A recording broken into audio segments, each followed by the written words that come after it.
Good. Right. Okay, so we're now moving on to our panel discussion part of the evening.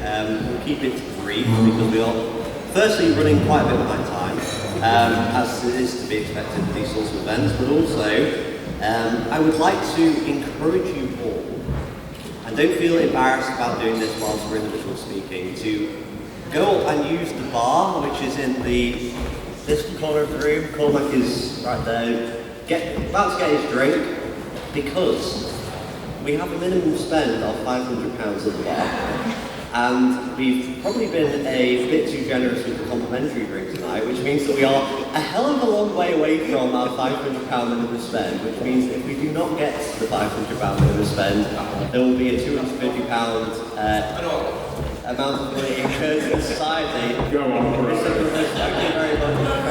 So, I would encourage you all in the next 40 minutes that we have, I've been told, before the bar closes and we're all kicked out at about 11:15, to make use of the bar so that we hit the minimum spend. That would be greatly appreciated. So, for this part of the evening, I think what we're going to do is we're going to do a panel on the society. So firstly, obviously, as this is our 175th anniversary, I'll give you a brief introduction about the history of the society. So obviously, 175 years ago, in February of this year, we had the first ever Literific meeting. And throughout that period, we had the society as an instrumental part of Queen's University Belfast, or as it was at the time, Queen's College Belfast. The society was at the centre of debate about whether we converted from a college to a university.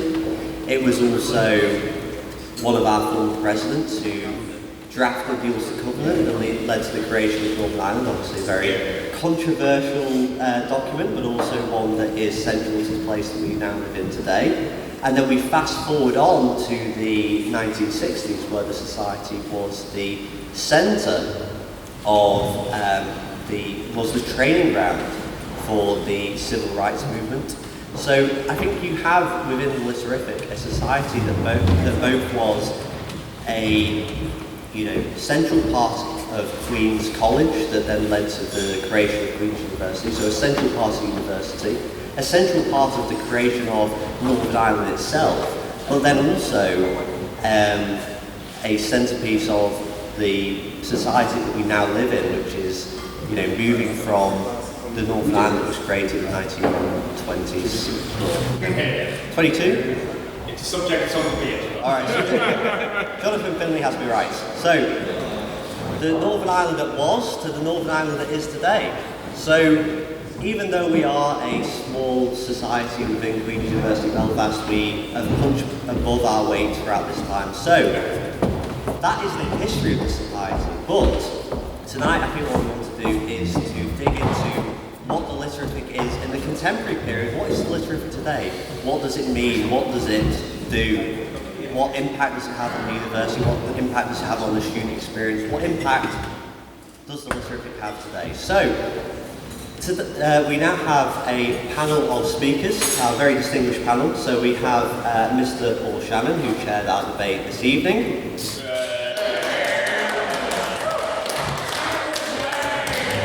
Very affectionately dubbed our eternal leader, who refounded the Literific in 2011 after the society disbanded in the 1960s and then was replaced by the Union Debating Society, replaced then by the Debating and Mooting Society, which sat in the Law Society. And Paul Shannon was the vice president, or vice chair, I didn't use the term president, vice chair of the Debating and Mooting Society, and then recreated the Literific.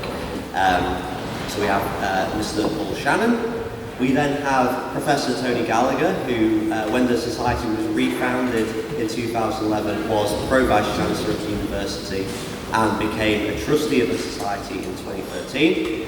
And then we have Chloe Ferguson, who was Outreach Officer, you can clap, in 2018-2019, and then was Secretary of the society in 2019-20, which was the time that I became involved in the society, we have Chloe to thank for me still being here today. So, without further ado, I think we will now move to, let me check the order that I created.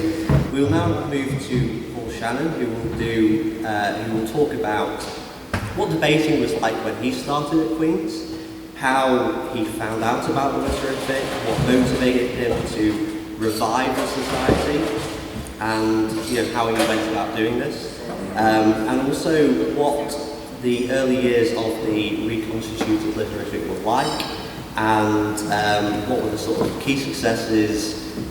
How did we get along in those early years once it was revived? So I'll hand over to Mr. Paul Shannon HLM.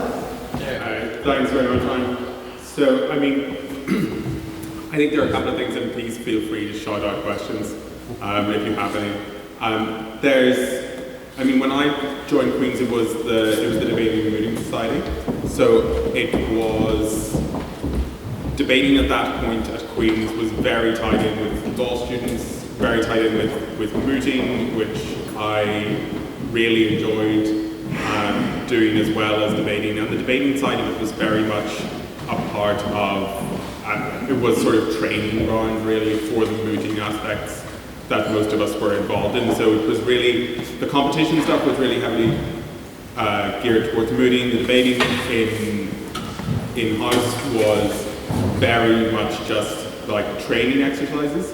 And then we would send people to the Times. That was the only thing that we would really do on sort of the style debating that the Literific became. There were a lot of really fantastic people involved in it, lots of great both law students and non-law students who were involved in debating. But it was very different from most other university debating societies because it was so tied in with law. We had several presidents when I was involved who were really fantastic, but we were generally focused on the mooting side, particularly as far as competition was concerned. So then, when I was in my third year, it must have been, I sort of stumbled one evening in the library upon some old forgotten text of the university that mentioned the Literary and Scientific Society. I think it might have been one of those old Queen's calendars that you find I was probably hiding and trying to avoid finding whatever law journal I was supposed to be finding in the stacks on the second floor of the Macleay Library. And there was, and I think I'd seen a reference to it somewhere previously, that there had been this society, and subsequent to that was able to find out a little bit more about it, and a little bit more about that there had been a society that was much more a chamber debate society, a weekly focus with weekly motion in the way that we debated the Literific today, in the way that most universities, or lots of universities, particularly on this island, and also a few universities in GB, debate. But that was something that was very sort of amorphous at that time. And so I and particularly Declan McAnew, who's not here this evening, went about attempting to try and change debating and mooting basically into reconstituting the Literific. At that point, I think the law school were also very happy to bring mooting in under their wing a little bit more as well, so that happened simultaneously. And then we started as a few people who were here fairly near the start, and particularly looking at Stephen Goss and Dandridge Brothers, will attest, we were very rough and ready at the start. We hadn't really formulated the sort of the main attributes of the society that became quite quickly embedded. So we wrote, I think I wrote with some help from Stephen Goss, the Constitution, some of which you've terribly bastardized over the years.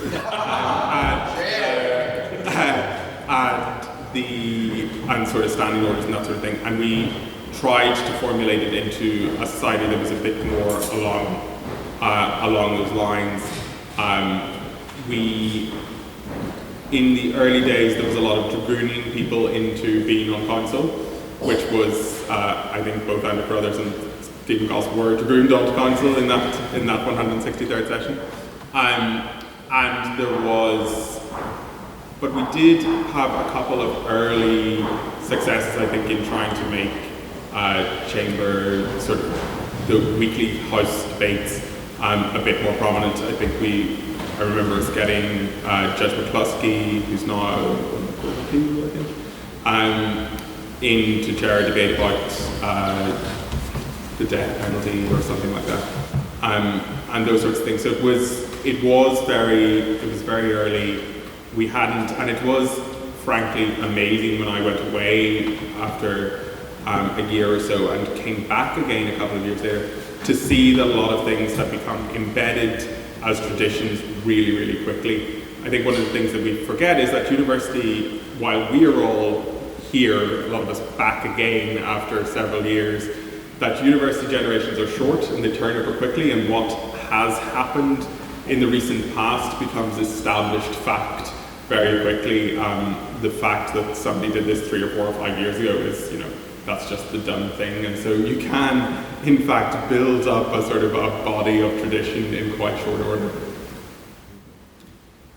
I guess then to come on to our next speaker, which is Professor Tony Gallagher. So Tony then would have been around at the time that the society was refounded, and in 2013 became a trustee of the society. So those who refounded the society will put in all those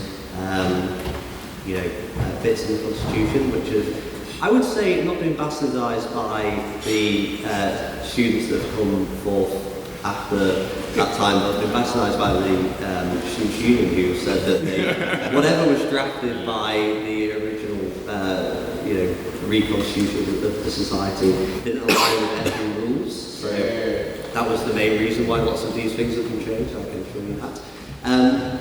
So Tony became a trustee of the society in 2013, and then as more recently in 2022 when we formalised the trust in many different ways as being chair of the Literific Trust. So I guess the questions for Tony are around how he became involved in the Literific and kind of what has motivated him to stay, to join this trust and stay involved all these years, and also how he's sort of seen the society as someone who's been sort of involved over the years, how he's seen the society evolve, what he thinks are sort of the key successes in this period, and also the sort of key memories that he's had from, the last, 12 years as a member of the trust. Yeah, so thanks. I remember whenever I was approached to provide some help, whenever the society was being recreated, I was very keen to do it, really for 2 main reasons. The first reason was related to my sense of the importance of effective communication. When I was a kid, I lived in Roma, and I remember watching Bernadette Devlin give a speech in the High Street in Roma in the campaign before she eventually became an MP. Years later, I came to Queen's. I liked this when I was an activist in student politics locally and in Ireland in GB. And I heard people like Tara Gallagher or Paul Foote, incredibly impressive speakers. In my academic work, I've worked with people like Tim Brinkhouse and Ken Robinson, also extraordinarily effective communicators. So the idea of being able to make an effective case, to marshal information and to use the power of rhetoric was always very important to me. So whenever the idea of trying to re-establish the Literific thing, I thought it was a brilliant idea, because those sorts of skills are the sort of things that you can fine-tune, you can play around with, you have fun with your university, but they will stand you in extraordinary good stead afterwards. And so I was very happy to do that. The other reason, I suppose, was despite the importance of our history, the history of the institution, you can see it in the room around you. I often feel that Queen's has got a very poor sense of institutional memory and doesn't value its past enough.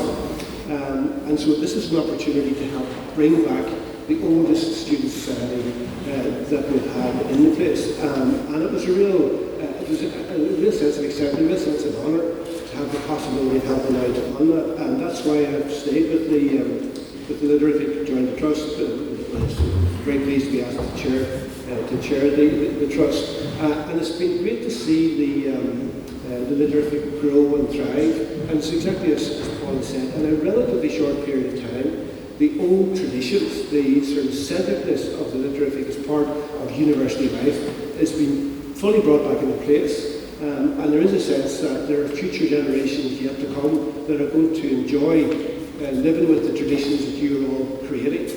And the fact that I could play just a small role in that was really, really important. And I was very pleased to do that.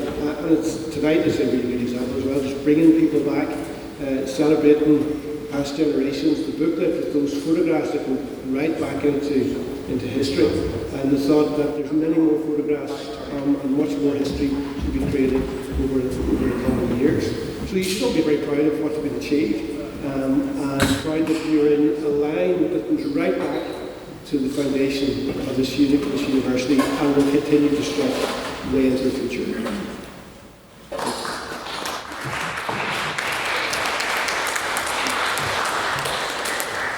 2 points. Firstly, I would like to ask Tony one point that he didn't mention in his remarks, which is about his key memories of when he's been back to the society over a number of years, and what those sort of key memories are from the last decade or so. But also to all of you out here, a reminder that the bar is still open, and do not be polite and wait for us to stop speaking to go up to the bar, because we very much do need you to go to the bar to ensure that we do reach our £500 minimum spend. So, Tony, over to you in terms of the sort of key memories of the class. Well, I suppose that in the early days, whenever the Literific came back, there were some key individuals, Paul here, obviously, one of them, whose force of personality helped to make the thing come alive.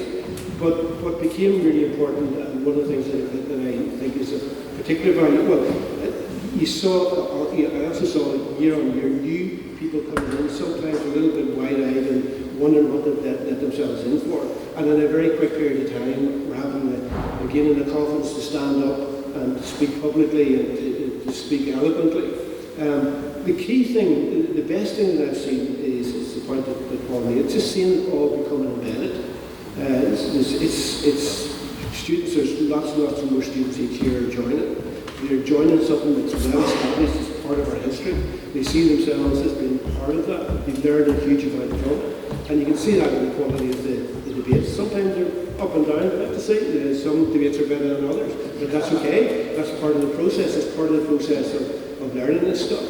But just seeing it become part of the life of the university again is just wonderful. Some key individuals at the start, but they were the building blocks on which an awful lot more has been developed over time. And seeing that has just been great. Absolutely, and 100% agree with Tony on those points around. And I think there's been key individuals, not just at the refounding of the society, but the key individuals over the years. And I'd particularly like to pay tribute to the presidents who helped to ensure that tonight went, extremely well, which is Tara Piava, Calvin Black, and Matthew Bradley, who's done a huge amount this evening in making sure that everyone.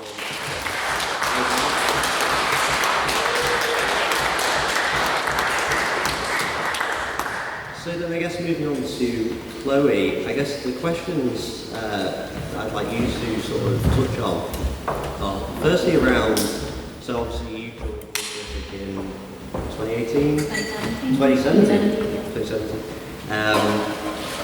I'd say firstly, how did you hear about Literific, and sort of why did you decide to join? Because I think that's a key question for sort of the newly elected council in the audience is, how do people hear about Literific and why would they decide to join? I guess also, what is the sort of key ingredient that you can, as a council member, ensure that is in place to make sure that Literific, gives that good student experience? What are some of the sort of recurring issues that the society's faced over the years in creating that welcoming environment for members, and sort of what impact has what impact does Literific have on your time at the job? Thank you so much. Can we get another round of applause for Ryan and the team for putting together?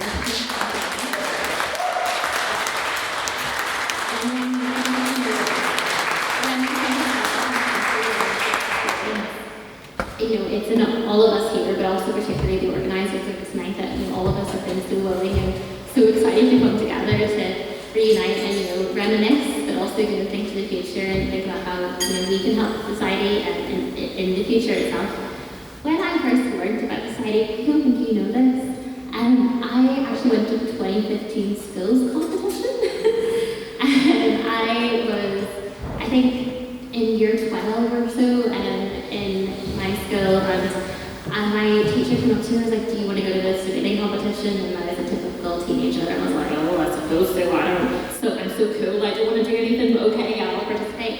And that was when I first heard of Literific, and I think I came back the year after that as well, and I was so excited about coming to Queen's because of it. It was the first time I heard about the society, and it was one of the motivating factors, not necessarily Literific itself, but the idea that there were students in Queen's that wanted to have these deep debates, these conversations, and that really excited me. But when I first came to Literific, it was partially because on my very first day at university, I ran into Matthew Bradley for the first time. He was also from Gallagher, he was another president from that time, a couple of years after. And he shouted at me from chocolate lights for many weeks to come, until I came. So I was very excited to join conversations with that.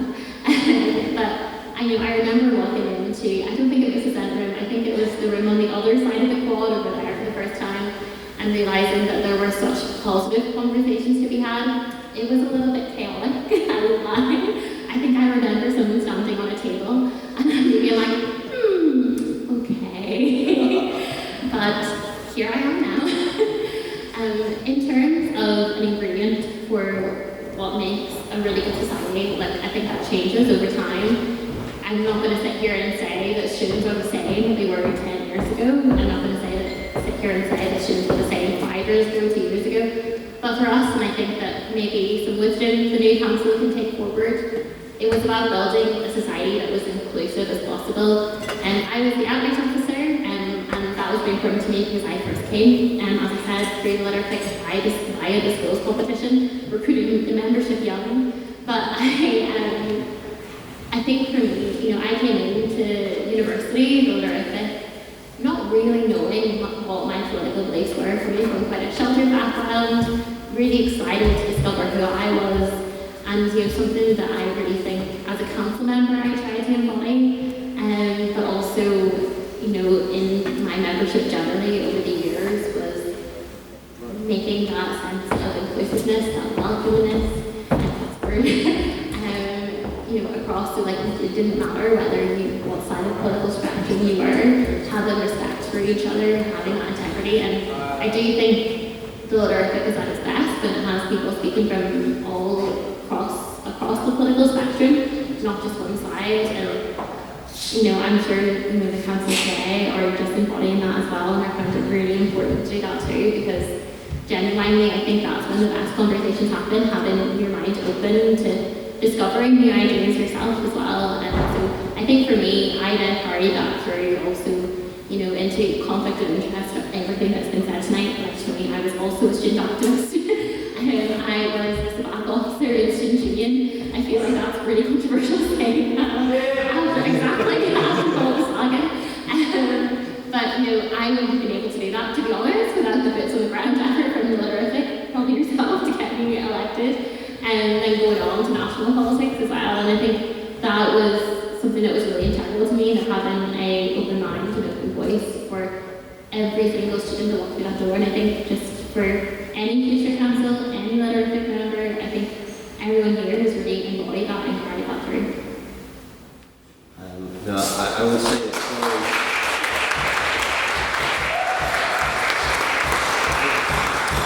Chloe was an exception because she was a Literific member on the inside of the Students' Union rather than a Students' Union person first. So I think I'll come back to the panel in terms of anything that they've heard from other panellists that they want to come back on, or any contributions that they want to have around the sort of student experience point that Chloe's touched on, the sort of importance to the institution itself that Tony's touched on, and also sort of what makes the society successful and the sort of role of alumni in carrying that legacy forward. Just picking up on the point that Louise making about the way in which we debate with each other. I do a lot of work with the Council of Europe. I've done for 25 years, and that work is really centred around the civic and democratic role of higher education. For many years, a lot of that work was focused on former post-communist societies, where universities were seen as central to building democratic societies because graduates would go on to play leading roles in a whole lot of different ways within society. And so the council felt if they could work with the universities to promote democratic culture, then that could help to underpin democracy in the future of those societies. It makes outcomes, but one of the things that was really important is it wasn't just about what was taught in the universities, but it was the way in which they operated as institutions, and the way in which there was respect, people listened to each other, they were inclusive, there was opportunities for people to give their point of view, people learned that dialogue was about the importance of having the right to speak, but also the importance of listening to others. And I remember when I was a student here at Queen's, as a sabbatical officer as well, I have to say, when I was a student at Queen's, there were lots of political meetings, but they tended to be pretty wide events, where speakers, more than often enough, got a chance to speak for about 10 minutes before chairs and things were flying around the room. They were pretty awful events, but in some senses, that's what politics was like at that time, which is it was a wild mess. And the sort of things that we've been talking about, the sort of the skills of debating and being prepared to engage in open, inclusive dialogue and listening to each other is such an important part about creating a society where we can argue about things and fight about things, but do it in a constructive way. And those are among the lessons that you learn in this sort of stuff, because that is so important to our wider society. So just to underline that, all of that is played. Debates in the Literific can be quite high energy, but they weren't mad like the debates I remember seeing in the Civic. And that's something that's really nice to see that difference. Can I jump in actually as well? I think it's just something that we said there about debates being really high energy. I think we can all say from our times, we've had our fair level of drama in each society, each council, each year we bring our own set of optimism, of challenges, of everything in between. But I think genuinely in that fairness and honest and open dialogue, I think it would be really integral to mention are the relationships that we foster as well, just for us personally as human beings, for everyone in this room. We're all probably here, for most of us anyway, because we have a friend who's like, oh, shall we go to that? I know a bit of class crack, let's catch up with someone that we haven't seen in years. I know for me, and some of my very best friends, I'm looking across the table to Becca the Quinn, Tara Grace, I'm still they're my closest confidants to this day, and I have the Literific to thank for that. I have the Literific to thank for my lovely partner. I have the Literific to thank for genuinely a lot of my closest relationships, and I think that wouldn't be possible without we're able to have a dialogue where we agree with each other, where we disagree with each other, and I think it would be really remiss of me not to mention the community that we build in the meantime whilst we're having these conversations, these debates, because that is actually probably one of the most fundamental things personally that we got out of this whole experience. Yeah, I absolutely agree with all of that. I might come in briefly just to say, I think on the idea of open dialogue, of a level of political openness, I think that's something that's really important. I mean, one of the great things about a society like the Literific is that not only do you get to hear from all aspects of the political spectrum, and as you said, Chloe, hopefully it's as inclusive a space as possible to be able to do that, but also you have your own political views challenged, and hopefully you're able to increase the intellectual robustness of your own arguments, to interrogate your own thoughts through debate. And I think that that's something that's really important. Certainly I think it's really important for me in how I frame my own outlook on the world through the way in which other people challenge me. And I think that's one of the things that's really great about Literific. Coming back to what you said on community as well, I think that is hugely important. It's frankly astonishing to see everybody here this evening, everybody from different sessions of the society, from different generations as it's been, catching up with friends, with people that we've known through the society, with people that we're reconnecting with through the society, with people who we've stayed connected with through the society. And that's not only incredibly nice from a personal perspective, but it's incredibly touching, I think, that the continuity that we play in being involved in the society and being on council or whatever in the society keeps that going, keeps those connections alive, keeps that community that you said, Chloe, alive. And I think that is super important and incredibly encouraging for the future. I'm just going to come in on 2 points. The first point, as I've reiterated before, is that we currently have about 5 minutes before the bar is due to close. So please go up to the bar and try and buy as much alcohol or whatever as you can to try and get us as close to the £500 as possible. And I will buy extra drinks to get us up to the £500. I'm now going to ask a somewhat challenging question actually in front of a group of the alumni, which is, what is the role of alumni within the Literific? Because I think there is a balance that needs to be struck here. I think I'm probably on the balance in terms of the involvement of alumni that is, yes, I can hear laughter, so we know that I've been extremely involved since graduating Queen's, but also I think on the other side there is a balance between being extremely opinionated and involved in what the society is doing after leaving university, not having anything to do with the society after you leave, and then kind of an in-between phase of being a critical friend. So, how do alumni still engage with the society after leaving? What is the role of alumni? Do we provide institutional memory? Are we a bit annoying to the councils that come up afterwards? What is the role of alumni in society sort of going forward? Do we go to Chloe first, and then Paul, and then Sarah? What is the role of alumni? What is alumni? So I think for me anyway, the tactic that I've tried to have is just be open to current members. Particularly I think immediately after you leave, give a handover, for example, if you're home council. I know, sometimes councils walk between each other and don't get that institutional memory, and that's why the trust is so important, because they can facilitate that, depending on the personal circumstances of each kind of role holder in between. I think you're right, I think it is balance. I think it is about kind of valuing and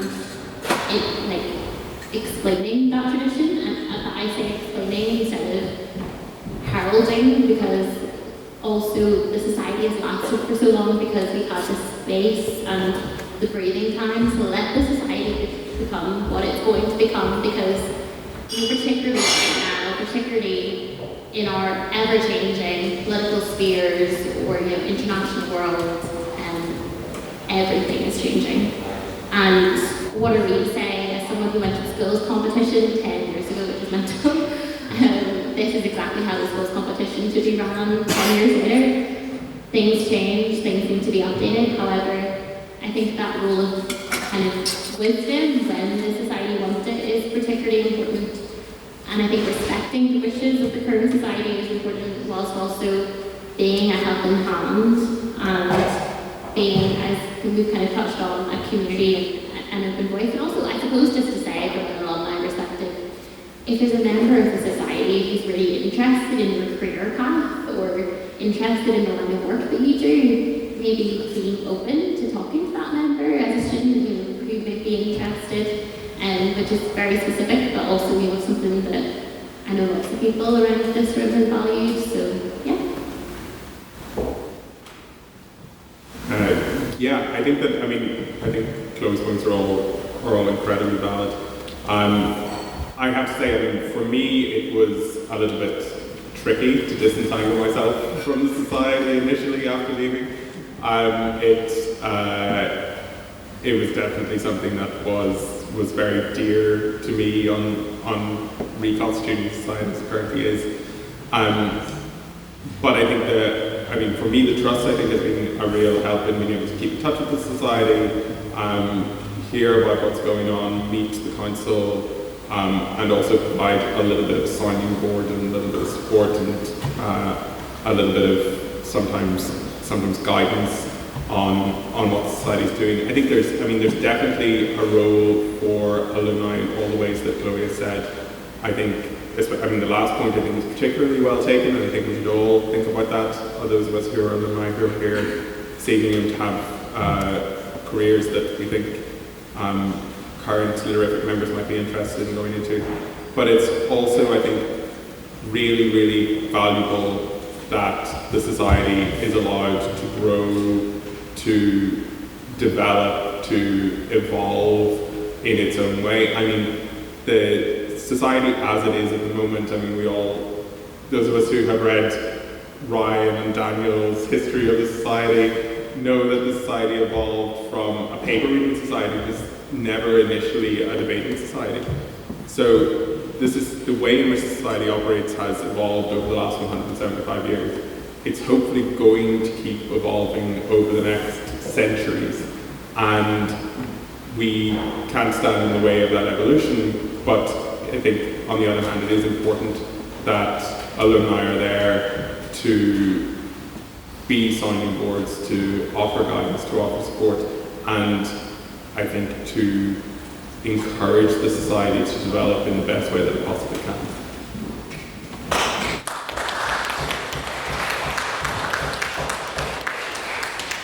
One of the things that we said is quite important, and is true, I guess, in a number of different student societies, but you develop friendships that you take beyond university and become part of your life. And that's one of the important consequences. It keeps a line of connection. But Paul's also right, there's a certain balance to be struck here, because you don't want to have too many of the past people hanging around holding the new generations back. So trying to get that balance right is something that needs to be thought about. The trust potentially has a role here. Maybe there's something for a network of former residents to keep people in touch. Social media is a way of ensuring people can stay in touch with what's happened, and seeing that if they have an opportunity to contribute something, they can do that. Some years ago there was an event in Little Hall organised by the Alumni Office of the University, where they brought back some members of Literific from the 60s who debated with the current group. And that was fascinating, and they really enjoyed it. They really enjoyed coming back and reliving those days. And maybe there are some events like that could be run occasionally, where alumni are brought back to engage in some event, a debate perhaps, just to remind them of what they did and maintain that connection. So with a bit of imagination, you find ways of keeping people in touch and then working out the best way of using that expertise and memory. I think with that, I'm calling the panel to a close.